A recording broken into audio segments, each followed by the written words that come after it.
My daughter was dying, and no one knew why. Then, during dinner, my grandson quietly slipped a small note into my hand. It read, "Grandma, check the rental house Dad uses for his business. You must see what's inside before Monday.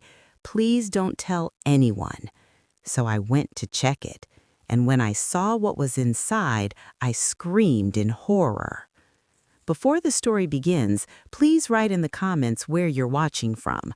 Don't forget to like and subscribe so the channel Stories with Meaning can continue growing and bringing you even more powerful stories. My name is Martha Collins.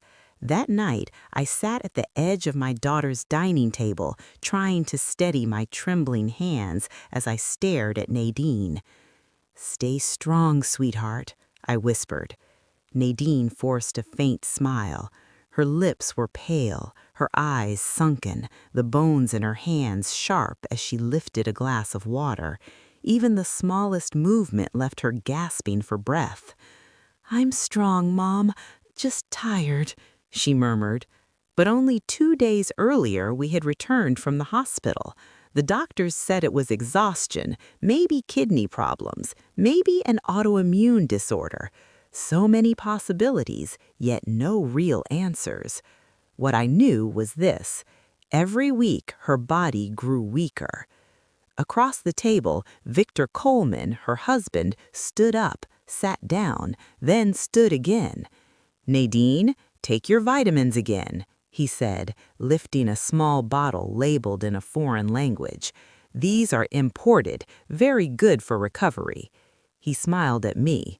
"Don't worry, Mrs. Collins. I've done everything I can for Nadine." His words sounded sweet, but my stomach tightened. For years, I had helped women give birth. Nadine's face wasn't the face of simple exhaustion. There was fear in her eyes, something she wasn't saying. "That's enough, Vic," Nadine whispered, clutching her chest. "I feel nauseous." "You have to stay positive," Victor replied lightly, though his words cut deep. "If you keep acting weak, what about the kids?" On Nadine's right, Richard Coleman, Victor's father, chewed slowly. "I've always said women think too much. Look at her now, sick because she was spoiled by her mother." Beside him, Helen Coleman nodded eagerly. "That's right, Mom. You've never let Nadine grow up. Even after marriage, you still interfere. You're stressing her out." I exhaled slowly. I was used to being blamed. But that night, seeing Nadine lower her head like a scolded child, my heart ached. "I'm just worried," I said softly. "She's losing weight. Her lab results." "You're not a doctor," Victor cut in sharply, still smiling. "Leave it to medical professionals. You should rest and enjoy your grandchildren." At the far end of the table sat my grandchildren.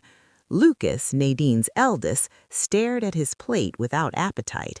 At 16, his eyes carried far too many secrets. "Why aren't you eating?" I asked. He flinched, then forced a smile. "Later, Grandma." His eyes flicked nervously towards his father. Next to him, Noah played with his spoon. Usually talkative, he was silent tonight, tapping the table softly.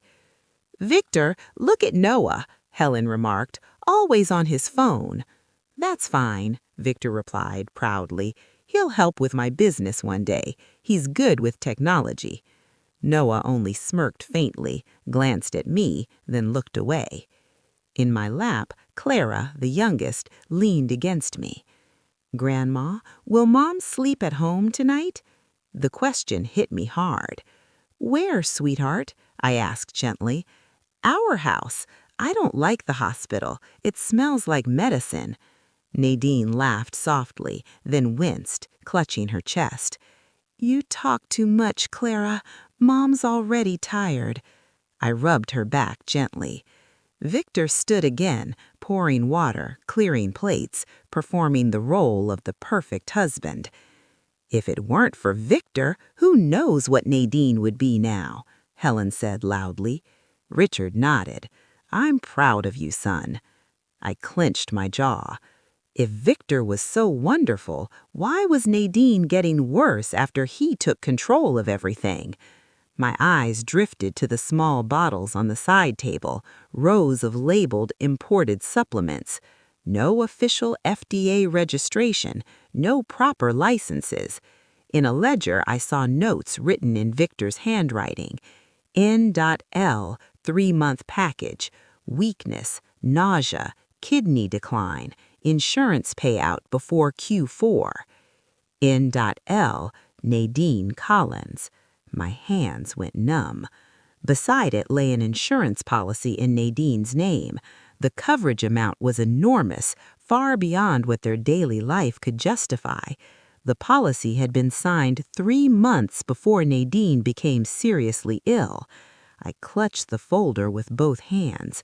"My God," I whispered. And in that moment, I understood.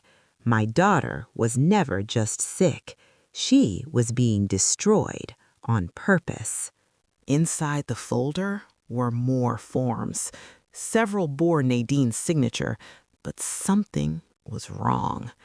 The handwriting didn't quite match the signature she usually used on her children's school records. These signatures looked stiffer, neater, as if carefully copied. My eyes caught a small USB flash drive plugged into the side of the laptop. I hesitated for a few seconds, then pulled it out and slipped it into my pocket. I planned to find someone who could open it later. I looked around again. At the far end of the room was a small door, slightly ajar. It looked different, heavier. My heart pounded in my ears, but my feet moved anyway. When I opened it, cold air washed over me, even without air conditioning. A harsh white fluorescent light filled the room. In the center stood a folding bed. An IV pole rose beside it.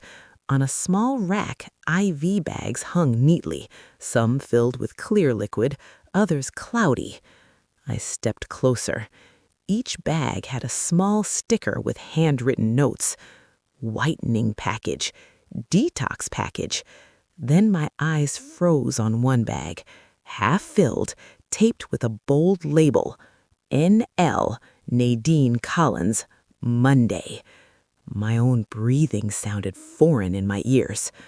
Monday, the same day Noah had written in his note. Today was only Saturday. I pictured Nadine lying in her hospital bed, Victor arriving with his imported IV drips, doctors trusting him, nurses busy and distracted, and this bag, whatever liquid it contained, slowly entering my daughter's body until her organs finally gave up. The room spun, my breath cut short. I grabbed the IV pole to keep from collapsing. My daughter was being murdered. The thought exploded in my chest. A scream tore from my throat, so raw I barely recognized it as my own. My arm knocked into the IV rack. One bag fell to the floor and burst. Liquid spilled across my feet and cheap sandals. I stumbled back in panic, hit a chair, nearly fell. The back door flew open. "Ma'am? Ma'am, what's wrong?" A middle-aged man in a motorcycle courier jacket stood in the doorway. It was Frank Miller, a neighbor I had met briefly when Victor first opened this business. With trembling hands, I pointed at the IV bags. "Sir, please, this is all meant to kill my daughter," I cried. Frank stared from the broken bag on the floor to the shelves of bottles, then to my shaking hands. His confusion turned into horror. In that moment, I knew none of our lives would ever be the same again. Frank swallowed hard. "What is all this for?" he asked quietly. "A health business. But look, my daughter's initials, N.L., and this one says Monday. Victor plans to give this to Nadine on Monday." Frank stepped closer, reading slowly. N.L., Monday. He exhaled sharply. "I've seen people come here at night. They get hooked up to IVs, then they're taken home. Some of them looked extremely weak." I stared at him in shock. You knew and stayed silent?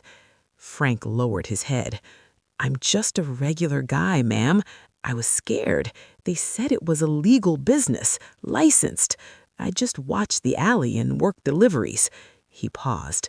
But lately, something felt wrong. Too many trucks at night. Boxes moved secretly.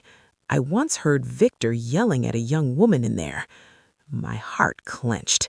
He said, if my wife dies, we're safe. I thought it was just a cruel joke. His words struck me like a slap. I covered my face. So Nadine wasn't the only one. Frank hesitated, then reached into his jacket and pulled out a small key. I have security camera footage from the alley, he said quietly. I installed it myself to protect the neighborhood bikes. Sometimes it catches cars coming in and out. He looked at me seriously. If you want it, I'll give it to you, but only if you're reporting this properly. I don't want to be dragged into a family argument. I lifted my head. Fear still gripped me, but beneath it, something else rose. Anger. You're willing to help me? I asked. Frank met my gaze. If I stay silent, and guilty too. I don't know the law, but I can give you what I have. I nodded quickly. Please, but I have to go home now. Nadine is alone with him. Before leaving, I quickly took photos of the IV bags and the ledger with my small phone. My hands still shook, but the images were clear enough. The USB drive remained in my pocket. Frank walked me to the gate. Be careful talking to Victor, he warned. When he gets angry, he can be violent. I don't have time to be afraid anymore, I replied softly. On the way home, my stomach churned. I clutched my bag tightly. How could I look at Nadine, knowing her own husband was destroying her, slowly, deliberately? When I reached the gated neighborhood, I nearly ran. My breath came in gasps as I rang the bell repeatedly. Lucas opened the door, startled. Grandma, you're back already? Weren't you going to the market? Where's your mother? I asked, holding my breath. He pointed inside. In the bedroom. Dad just brought her back from the hospital. Her blood pressure dropped. I stepped inside, but only took 2 steps.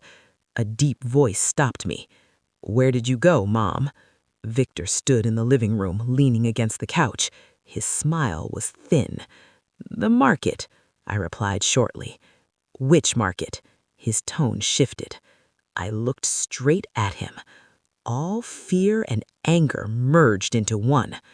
Your rental house, I said. The one you use for your health business. The room fell silent. Richard and Helen, seated in front of the TV, turned at once. Victor raised an eyebrow. What rental house? He asked calmly, but his eyes sharpened. The place where you keep IV drips, medical notes, and Nadine's insurance policy. I saw everything. There's an IV bag labeled NL Monday. What are you planning to do to my daughter? Helen jumped up. Watch your mouth. This is someone else's house. Richard slammed the table. What are you accusing him of? Victor let out a short laugh. I have no idea what you're talking about, he said smoothly. You broke into my workplace and damaged my inventory. This has gone too far. I stepped closer. You poisoned Nadine slowly. You used her illness to cash out insurance. Do you think I wouldn't understand? Victor leaned in, his voice low and sharp. Proof. You have proof? Photos taken illegally? He sneered. That's your respect for privacy? Lucas stood frozen in the corner. Noah appeared from the hallway, eyes wide. Don't turn around, I said softly, almost crying. Noah was the one who told me to go there. Victor's head snapped toward Noah. The boy instinctively stepped back, pale. Helen raised her hand sharply. Enough. Don't drag the children into this. This is clearly Martha's manipulation. She's always been like this. That's right, Richard added coldly. You've never wanted your daughter happy. Now you want to destroy their marriage."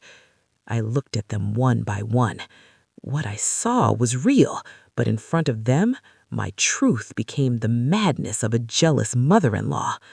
"Before Nadine got sick, you made her sign the insurance policy," I said firmly. "The signature is forged. I know my daughter's handwriting." Victor stepped closer, his breath smelling of coffee. "Again," he said quietly, "where's your proof?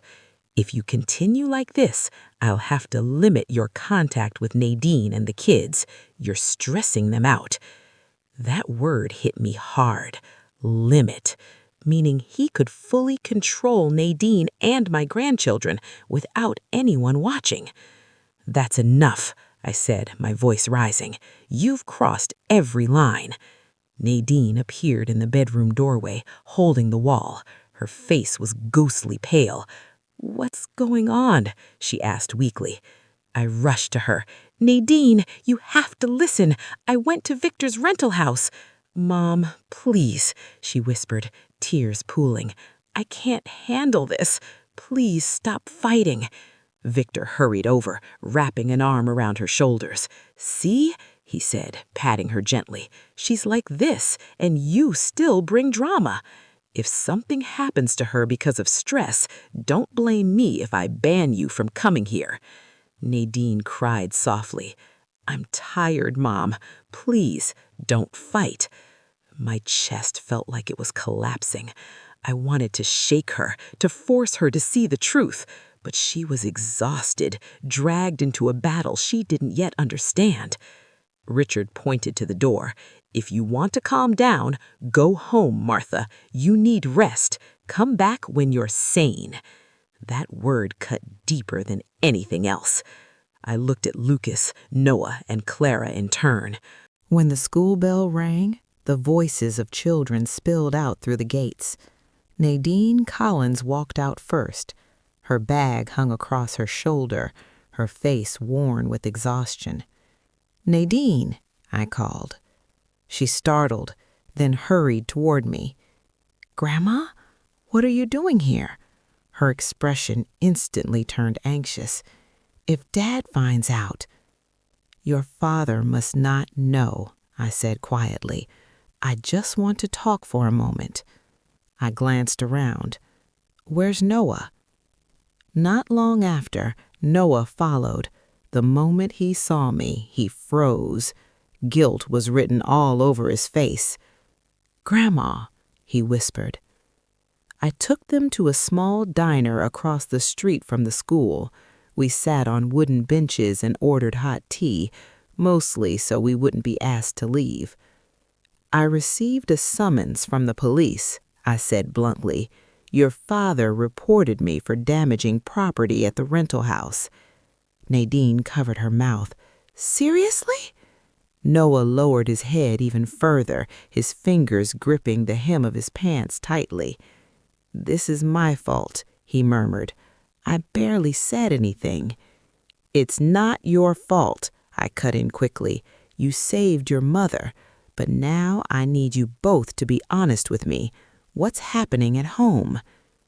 Nadine took a deep breath.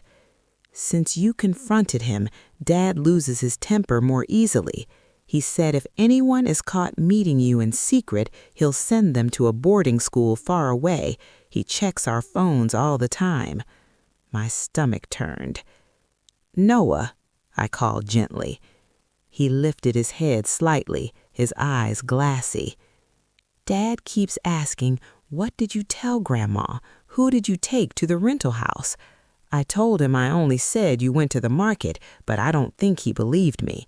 He reset my phone, deleted everything. Now I'm only allowed to use it when he's around." My heart felt like it was being crushed. "And the IV on Monday?" I asked. "He still brings the IV supplies to the hospital," Nadine replied softly. "He's looking for a doctor willing to install them.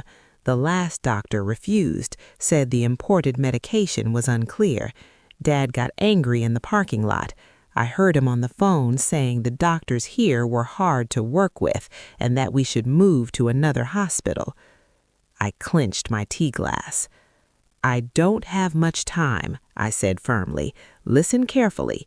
What we're dealing with isn't just your father as a parent. He's a criminal. One wrong step and you'll be the ones who suffer. So what do we do? Nadine asked, her voice trembling. I'm exhausted, Grandma. At home, I pretend everything is fine. At school, I pretend I'm okay. Inside, I'm falling apart. I looked at them both. You have to stay strong, but you also need to collect anything that could be evidence. His threats, his verbal abuse, don't face it alone. Noah opened his backpack and pulled out a small notebook with a plain cover. I've been writing things down quietly, he said. Every time Dad gets angry, I record the date and time. When he talks about the IVs or insurance, I write that too. I can't record audio, but at least there's a trail. I placed my hand on his shoulder. You are incredibly brave, I whispered. This is exactly what we need, but keep that notebook somewhere your father will never find. Nadine stared into the distance. Grandma, if Dad finds out, he could do anything, she said. He once said, if your mom dies, our lives would be easier. A chill ran through me. In my mind, Victor Coleman changed from an unpleasant son-in-law into something far darker, a man capable of watching his wife die for money. I have to go to the police tomorrow, I said firmly. Your father may say I'm crazy, that I'm making things up, but I won't back down. Even if I'm detained, you must keep the evidence. One day, it will matter. Tears rolled down Nadine's cheeks. Please don't talk about being detained, she begged. I forced a smile. Relax, I'm old. Prison probably doesn't want me anyway, I joked, though the laughter felt hollow in my chest. The next morning, I went to the Phoenix Police Department, wearing the best clothes I owned, simple dresses with floral patterns I used to wear back when I worked at a community clinic. In the interrogation room, I sat across from a young officer who had delivered the summons. According to Mr. Victor Coleman's report, he said, opening a file, you entered his rental property without permission and damaged medical equipment, including ruptured IV bags. I lifted my chin. I did enter the property. The gate was unlocked. The door wasn't bolted. Inside, I found medical supplies I strongly suspect were being misused. IV bags prepared specifically for my daughter. Your sick daughter? He asked. Yes, Nadine Collins, I replied. Her full name was written in a notebook and on one of the IVs. I have photos. He hesitated. Do you have them now? I pulled out my phone and showed him the photos, the IV bags and handwritten notes. He studied them closely. This could be standard patient records, ma'am. Insurance matters are usually private. We need clear evidence of intent to harm. I struggled to stay calm. I'm a former midwife, I said. I've seen illness my whole life. My daughter's condition is not normal. Every time she receives imported IVs from her husband, her condition worsens. In the hospital, doctors are confused. In that rental house, I saw the plan. He sighed. I'll document everything. My supervisor will review it. His tone was cold, procedural, but I answered every question anyway. 2 days later, I met him. In the corridor of the police station, his nameplate read, Lieutenant Richard Coleman. Mrs. Collins, he said calmly, I hear you have concerns beyond a family dispute. Illegal medical operations are under review lately. If there's more, I need to hear it, from the beginning. His tone was different, human. I told him everything. Nadine's illness, the strange supplements, the rental house, the notebook, the insurance policy, the IV bags marked NC on Monday. "Do you have the files?" he asked. "Yes, on my phone and a flash drive I took from the rental house. I haven't opened it. I was afraid I'd messed something up." He nodded and asked a younger officer to copy the flash drive onto a department computer. Minutes later, the officer returned, visibly tense. "Sir, there are financial records, a list of names, and several video files." Richard looked at me. "This is serious," he said.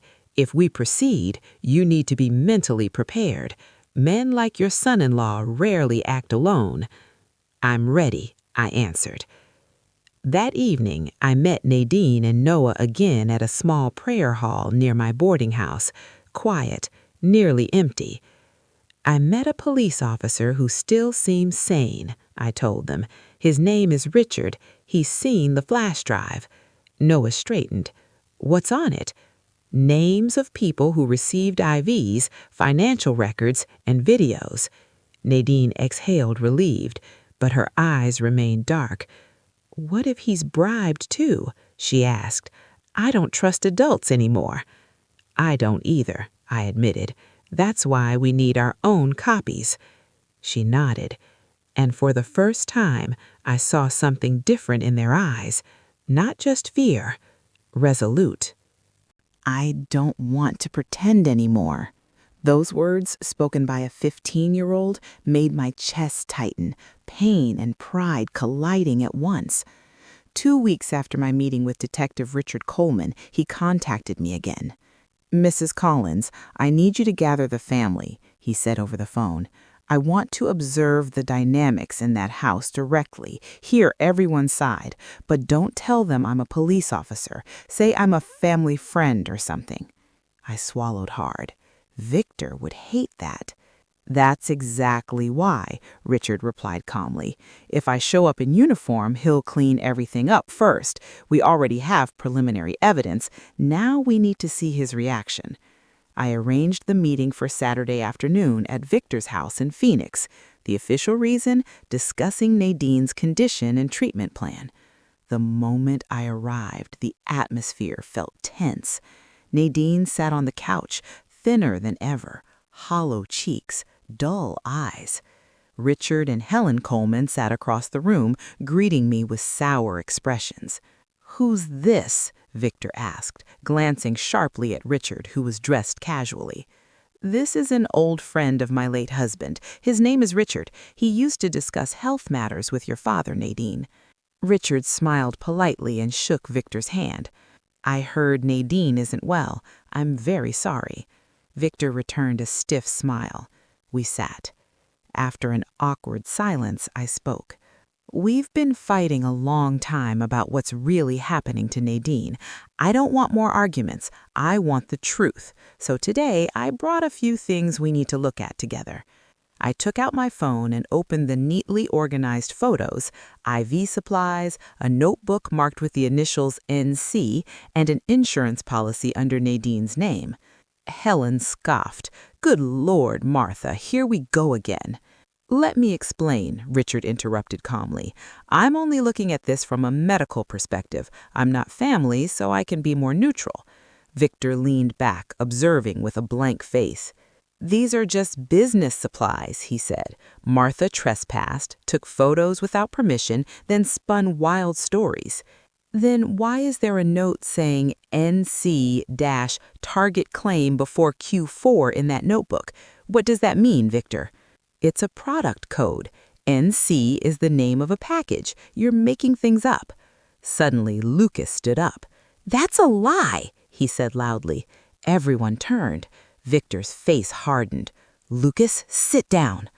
"I won't be silent anymore," Lucas continued, his voice shaking but clear. "I heard Dad talking to Aunt Norma on the phone. He said if Mom died, they'd split the insurance money." Helen screamed, "You ungrateful child! How dare you slander your own father?" Noah stood as well, pale but resolute. "Dad also said, if your mother dies, your lives will be easier. No one nagging anymore. I heard it when he was angry near the rental house." Victor jumped from the couch. "What do you want?" he shouted. "This is all because of her." He pointed at me. She brainwashed them. Richard remained seated, his gaze sharp. Mr. Coleman, may I ask one question? Why is the insurance value on Mrs. Collins so high when your declared income doesn't match? According to these documents, your monthly income is double what you report for taxes. Victor snapped his head toward him. This is a family matter. Who are you, really? I invited him, I said, because I no longer trust your explanations. Nadine sobbed softly in the corner. Please, stop fighting, she whispered, her voice hoarse. My heart shattered, but I knew we had passed the point of safety. There was no turning back. Victor lunged toward me, but Richard Coleman rushed forward and restrained him. Enough, Richard said sharply. Then Richard stood. Mr. Coleman, he said, his voice cold now, I didn't come here as a friend. I am a police officer. I've already reviewed the contents of your flash drive from your office, including recordings of your conversations with Miss Norma about how your wife's death would be financially beneficial. The living room froze. Helen stared at her husband, then at Victor, then at me. What flash drive? She whispered. Victor froze for a split second, then his face flushed red, veins bulging in his neck. So you all conspired behind my back. Really done well. In that moment, I realized this was no longer a petty conflict between a mother-in-law and son-in-law. This was open war, and I, together with my grandchildren, had officially taken a stand against Victor Coleman. After Richard's final sentence, the house erupted. Helen screamed. Richard Coleman stood abruptly. Nadine cried openly. Lucas and Noah stood frozen. Victor alone remained standing, jaw clenched, eyes bloodshot. "Who do you think you are?" he yelled at Richard, "coming into my house, throwing around police authority, accusing me?" "I'm not accusing," Richard replied calmly. "I'm stating facts. I've seen the contents of your flash drive." Victor turned to Nadine. "See what your mother caused," he snapped. "If you'd stayed away from her, none of this would have happened." I wanted to respond, but Nadine cut in. "Enough," she whispered. Her breathing was labored. Richard stepped back. "I'll take my leave now, Mrs. Collins. Thank you. We'll continue this at the station." When he left, Victor punched the wall. The impact made Clara scream. "Go to your room," he shouted at Lucas and Noah. Lucas looked at me briefly, then pulled his siblings away. Their bedroom door closed softly. Victor stared at me. "I swear, Martha," he said coldly, "this time I won't stay silent. You brought the police into my house. You ruined my name." "That's a name you destroyed yourself," I replied, forcing myself to stand tall. "We'll see," he said quietly, "who falls first." Days later, Victor's counterattack began. I was summoned again to the police station, this time not just as a witness, but as a reported suspect for defamation, spreading false information, and inciting minors against a parent. "I came forward first," I told the officer. "I provided the evidence. Why am I now being called a liar?" "We've heard everything, ma'am," he replied flatly. "Cross reports are common. The facts will determine the outcome." Outside the station, I received an anonymous message. It was a photo of me taken from afar with text over it. "Troublemaking mother-in-law spreading lies about her son-in-law." I don't have social media, but a neighbor at my boarding house showed me a post that had gone viral. On the screen, Victor at the hospital holding Nadine's hand. The caption was long, about a devoted husband enduring slander from his wife's unstable mother, about a family torn apart by a parent who couldn't let go. The comments were full of sympathy. "Stay strong, sir. Mother-in-laws can be like that. Hope your wife recovers and her mother finds guidance." My chest ached reading them. The worst part came when my access to Nadine was restricted. One afternoon, I went to the hospital as usual, but a nurse stopped me. "I'm sorry, ma'am. There's a note from the family. Visitors are limited, only the husband and immediate household." "But I'm her mother," I protested. The nurse hesitated. "It says here your visits are restricted because they cause the patient stress. You'll need to coordinate with her husband." So this was Victor's strategy. He made me look like the problem. I pressed my forehead against the glass door.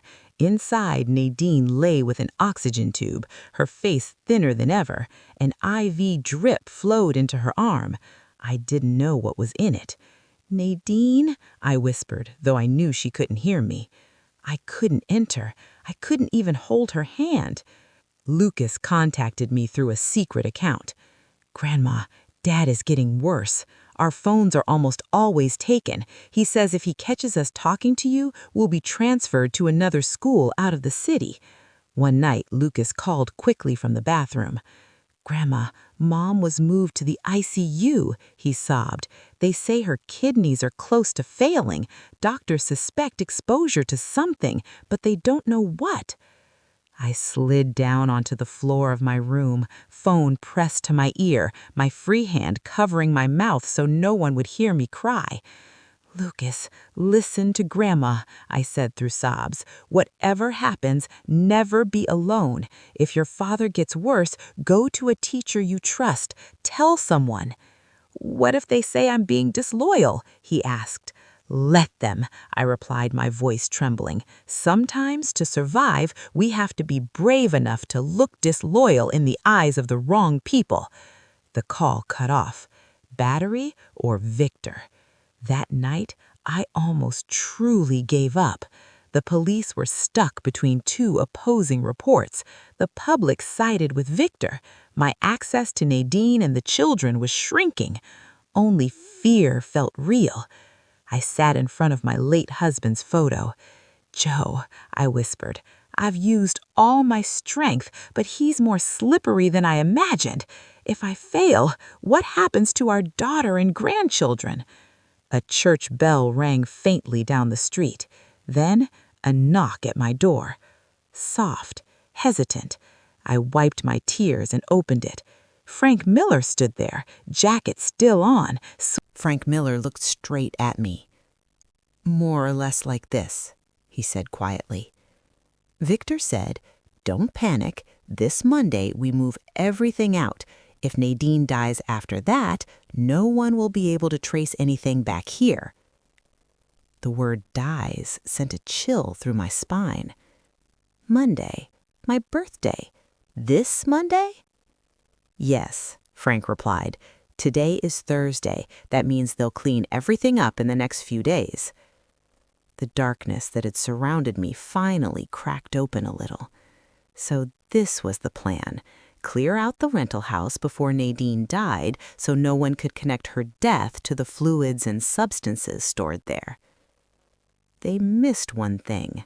There was an old CCTV camera at the end of the alley and a delivery driver whose conscience still worked. I gripped the flash drive tightly. "Frank," I said, my voice steadying, "if this case really moves forward, are you willing to testify?" He stayed silent for a long moment. Then he nodded slowly. "I'm scared, ma'am, honestly, but if I stay quiet, it feels like I'm helping someone commit murder." I nodded, my eyes burning again, this time not from despair, but from a painful sense of relief. "Thank you," I whispered. That night, for the first time in weeks, I slept without waking every hour. Not because the problem was over, but because I knew one thing for certain. Victor Coleman was no longer facing just me and my grandchildren. Now he was facing recordings, numbers, his own voice, and a Monday that was getting closer.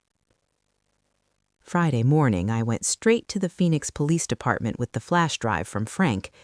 My eyes were heavy from lack of sleep, but my steps were firm. Detective Richard Coleman was already waiting in the same small room as before. "This is what you mentioned?" I asked, holding up the tiny flash drive. "Yes, ma'am. Let's take a look." He called over a young officer and asked him to play the footage on the computer. On the screen appeared a narrow alley under yellow streetlights. A Bucks truck pulled in. People stepped out. Victor's rental property door was visible at the end. "This part is important," Frank said, pointing at the corner of the screen. From last Saturday night, Victor was seen standing near the gate talking to a woman I instantly recognized from the earlier photos, Nora Jensen. They were close enough to the CCTV pole for their voices to be picked up. The volume was raised. Motorcycles passed, dogs barked, but through the noise, Victor's voice came through clearly. "This Monday, everything has to be moved out. If Nadine dies after that, no one can trace it back here. Understand?" My skin crawled. Even though I'd been told what he said, hearing it myself was different. Detective Coleman stared at the screen, then at us. "This is enough to request an official search warrant," he said calmly, "especially combined with the financial data and client lists from the first flash drive." "So," I asked, barely daring to hope. "I'll file for the warrant immediately," he replied. "If everything goes smoothly, we can enter the rental property legally on Sunday." My heart pounded. "What about Nadine?" I asked. "If Victor finds out about the search, he could do something reckless." Detective Coleman exhaled. "That's a real risk, which is why we'll move on two fronts. My team handles the property, you stay focused on the hospital. Make sure Nadine isn't forced to sign anything or given suspicious medication." Forced to sign. The words stabbed deep. Saturday afternoon, Lucas sent me a message. "Dad brought a notary to the hospital. He says he wants to organize Mom's paperwork." Organize. The word now sounded filthy.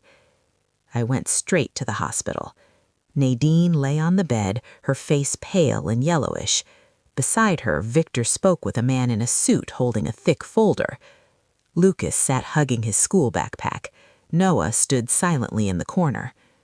Victor noticed me and forced a thin smile. "Perfect timing," he lightly said. "We're handling some legal paperwork. Pray for Nadine, yes? So everything is settled." "I don't understand," I said flatly. "Why rush legal documents while she's barely conscious?" The notary shifted uncomfortably. "I'm just doing my job," he said. "The family requested." "Which family?" I cut in. "I'm her mother, and I do not agree." Victor shrugged. "The legal authority belongs to the husband, not the mother-in-law." I stepped closer and took Nadine's hand. "Nadine," I whispered, "do you understand what they're asking you to sign?" Her eyes opened slowly, empty but still aware. "Victor said it's just so things won't be difficult if something happens," she murmured hoarsely. "I don't want everyone fighting anymore." My chest tightened, but I didn't back down. "If you're not sure, don't sign anything today," I said firmly. "Wait until you're strong enough." Victor stepped closer. "The doctor said her condition could drop at any time," he said. "If we wait, it might be too late." "Too late for who?" I snapped. "For Nadine or for your wallet?" I turned to the notary. "Sir, as a witness, I am stating that Nadine is not currently fit to make legal decisions. If you proceed, I will include your name in my official report." The notary broke into a sweat. "Perhaps we should reschedule," he said carefully, "until the patient is more stable." Victor's jaw tightened, but he forced a smile. "Fine, we'll arrange another time." As the notary left, Victor leaned close to my ear. "You think you won one round. This game isn't over." I didn't reply. Sunday night, my phone rang. Detective Coleman. "The search warrant is approved. We'll enter the rental property tomorrow morning." "Should I come?" I asked. "No. Frank Miller and I will be there. If you show up, word could get back to Victor. You stay close to Nadine." Sunday morning, I was already at the hospital before dawn. Victor had said he was going to the warehouse. I knew exactly where he was heading. Half an hour later, my phone buzzed. "We're on site. The search has begun." Time crawled. Finally, Detective Coleman called. We found an illegal supplement storage facility, financial records, and several IV bags with labels matching your photos. There's also a ledger linking drug shipments directly to Victor's accounts. My knees nearly gave out. So that means, internally, we now have enough to list Victor Coleman as a primary suspect for illegal operations and attempted murder, he replied. The internal process is ongoing. We've seized the evidence. I closed my eyes. This wasn't the end, but it was the moment everything began to turn. When Victor stormed into the hospital that afternoon, his face red and breathing sharp, I knew he had heard. He looked at Nadine, then at all of us. "Everyone out," he snapped. "I need to talk to my wife alone." "No," I said. Lucas stood. "I'm not leaving, Mom." "Me neither," Noah added. Victor forced a smile, but his eyes were wild. And in that moment, I knew the truth had him cornered now. "All right, if you all want to be witnesses, that's good," Victor Coleman said. He opened his briefcase and took out several documents. "Nadine, sweetheart," he said softly, "I brought some papers from the notary, just formalities. If anything happens, I can take care of the kids and our assets without complications." I stepped forward, positioning myself between Victor and my daughter. "You still dare to bring those papers?" I asked quietly, "after your rental property was seized by the police?" Victor's eyes sharpened. "Who did you hear that from?" I didn't answer. At that exact moment, my phone vibrated in my pocket. A message from Detective Richard Coleman. "We're on our way to the hospital. Do not allow any signing." I steadied myself. "Nadine," I whispered, locking eyes with my half-conscious daughter, "if you love your children, don't sign anything today. Your head is still spinning." Nadine looked at me for a long moment. Her gaze shifted to Victor, then to Lucas and Noah, then to little Clara, sitting quietly on the floor. "I feel dizzy, Vic. Let's do it tomorrow." Victor clenched the papers tighter. "It can't be postponed," he snapped before catching himself. He inhaled, forced a smile. "I mean, sweetheart, this is for your own good. You wouldn't want your mother fighting me for custody later, right?" "I don't want custody," I cut in coldly. "I want my daughter to live." Victor turned toward me, his expression darkening. "You always poison the situation. Look at her. She's getting more stressed because of you." The door opened again. Richard Coleman entered, followed by 2 uniformed officers. Behind them were Richard and Helen Coleman, Victor's parents. For a split second, Victor looked relieved until he realized who stood behind them. "Good afternoon," Detective Coleman said calmly. "Apologies for the interruption. We're here to continue the investigation regarding Mr. Victor Coleman's business activities." Helen rushed forward. "This is a hospital. Nadine is sick. Don't disturb her." "We're here precisely because she's sick, and because there is strong evidence linking Mr. Coleman's activities to her condition."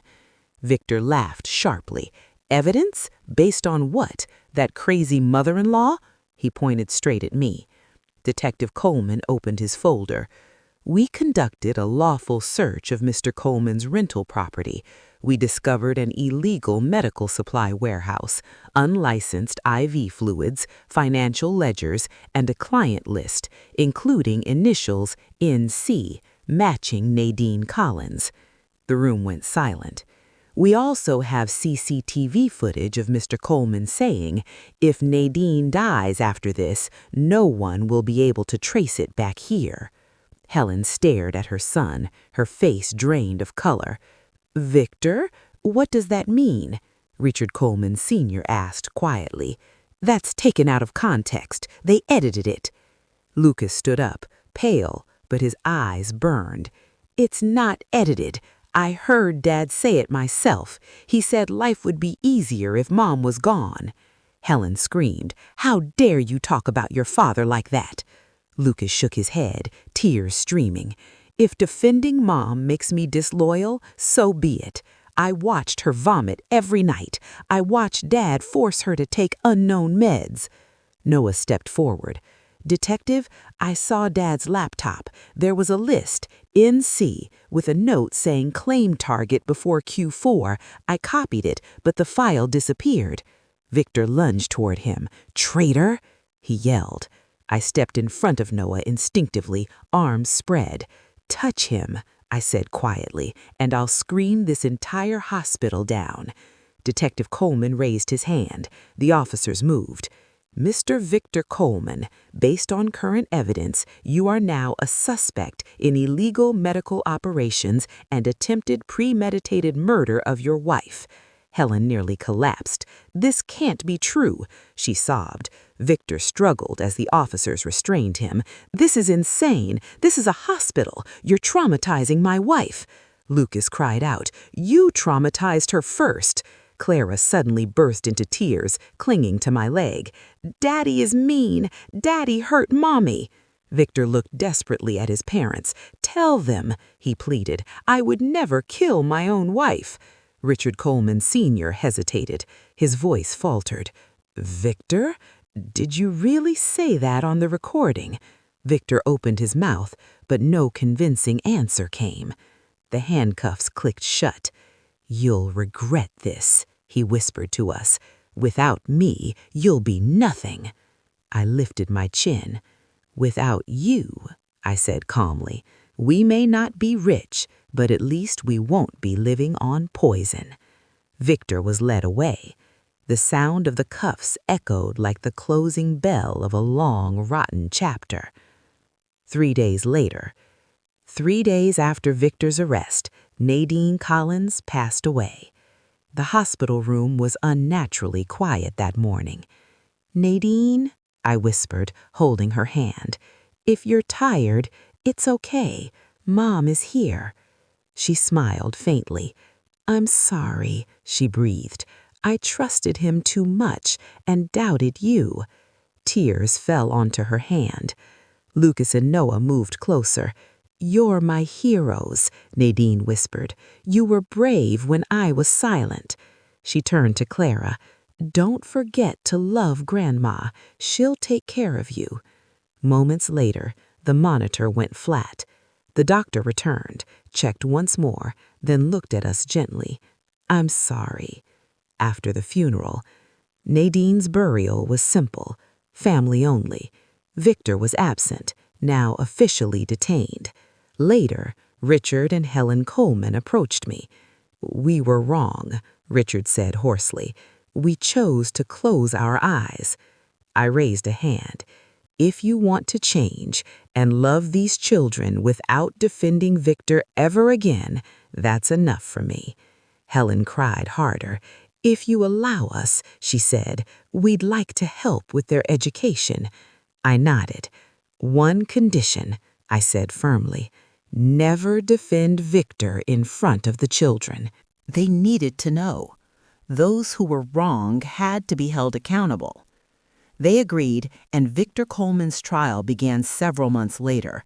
We didn't attend every session, but on the day of the verdict, I brought Laura and Eric with me. Inside the courtroom, Victor sat in the defendant's chair. The orange prison uniform hung loosely on his thinner frame, but his eyes still carried that familiar sharpness. Beside him, his attorney spoke at length about business pressure, poor judgment, and family misunderstandings. The prosecutor laid out the evidence: an illegal supplement warehouse, infusion records, CCTV footage, emails exchanged with Helen Coleman, and witness testimonies, including Frank Miller, several former clients, and us. Laura testified with a trembling but steady voice. Eric explained the data he had once copied. I told the court about the night at the rental house and the long road that led us there. Helen Coleman sat in a separate defendant's chair. Her face was pale, makeup-free. She tried to defend herself, claiming she was just following orders, just doing marketing. But the phone recordings and money transfers in her accounts were undeniable. Finally, the judge struck the gavel. Victor Coleman was sentenced to 12 years in prison for illegal possession and distribution of medical equipment and attempted premeditated murder. Helen Coleman received 8 years for her active involvement in the crime. A low murmur spread through the courtroom. I exhaled deeply. 12 years could never equal Nadine's life, but it was enough to break the chain of poison Victor had spread. Victor glanced at us briefly. His eyes were empty now, like a man finally realizing his life had truly collapsed. I met his gaze for a second, then looked away. There was no need for words of hatred anymore. Karma hadn't arrived through a grand miracle, but through small things. Eric's memory, Laura's courage, CCTV footage from a quiet alley in Phoenix, and people who chose not to stay silent. Years passed. Laura graduated high school with excellent grades and earned a scholarship to study law at a state university. Eric enrolled in a vocational school majoring in computer security. He often joked, "If there's ever a digital criminal like Dad used to be, I'll be the one to expose him." Clara grew into a cheerful, talkative little girl. Sometimes she asked about her father. One afternoon on the porch, she asked innocently, "Grandma, when Dad gets out of prison, do I have to meet him?" "That's your choice, sweetie," I answered gently. "You may if you want, and if you don't feel ready, that's okay too. What matters is knowing what's healthy for you." The rental house that once held Victor's illegal operation was confiscated. The city of Phoenix, working with volunteers, turned it into a small shelter for women and children who were victims of abuse. Frank Miller was often seen sitting out front, not as a frightened witness anymore, but as a proud caretaker. "It's funny, isn't it?" he said one day as I passed by. "That place used to be full of poison. Now it helps people heal." I smiled. Sometimes life really does need to be turned upside down before it can be set right. Another afternoon, I took my grandchildren to the cemetery to visit my late husband and Nadine. 2 headstones stood side by side, covered in fresh flowers. "Look at them," I whispered to my husband's grave. "Our grandchildren. They're brave, they're smart. When I almost lost my sanity, they were the reason I stayed strong." Laura placed a small toy graduation cap on the gravestones, laughing through tears. "Mom would be proud," she said. Eric sat beside the grave, breathing deeply. "If we had all stayed silent back then, we'd probably be here today feeling defeated. But even though it still hurts, I feel relieved. We did what we could." Clara drew a heart in the soil with a small stick. "Careful, Clara," I reminded her gently. "Don't disturb the plants." "I'm not, Grandma," she replied. "I'm drawing a heart for Mom and Grandpa." We laughed quietly. On the way home, I sat between Laura and Eric on the bus, with Clara leaning against my shoulder. The city outside the window kept changing, but inside my chest, a sentence that once felt like a curse had finally transformed. My daughter was dying, and no one knew why. Once, that sentence was filled with despair. Now, when I repeat it in my mind, the ending is different. Then my grandchildren slipped the truth into my hands, and from that moment on, no poison was ever able to hide in our home again. I held Laura's and Eric's hands tightly while Clara rested her head on my shoulder. Our wounds haven't disappeared. They may never fully heal, but we now stand on honest ground, free from rotten secrets waiting to explode. And for me, that is enough. More than enough.